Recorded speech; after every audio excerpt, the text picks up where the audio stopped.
ఇక రేవంత్ రెడ్డి అధికారంలోకి వచ్చుడే లేటు. మహాలక్ష్మి పథకం పెట్టి బస్సు ఫ్రీ ఇచ్చిండు కదా అమ్మలక్కలకు. ఇక దాన్ని మస్తుగా వాడుకుంటుర్రు వాడోళ్ళు.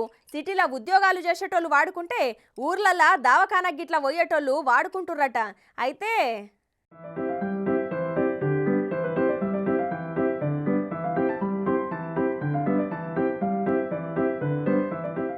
ఇక సీఎం రేవంత్ సార్ సర్కారు వచ్చిన 2 దినాలకే మహిళలకు ఉచిత బస్సు సౌకర్యం కల్పించుకుంటా షురూ చేసిన మహాలక్ష్మి స్కీమ్ కు ఇయాల్టితోని 30 దినాలు పూర్తి చేసుకున్నది. పోయిన ఏడాది డిసెంబర్ 9వ తారీఖు CM Revanth sir deputy CM బట్టి విక్రమార్క సారు హైదరాబాద్ లో ఈ పథకాన్ని షురూ చేసి డిసెంబర్ 15 కాడికెళ్లి 0 టికెట్స్ జారీ చేసిర్రు.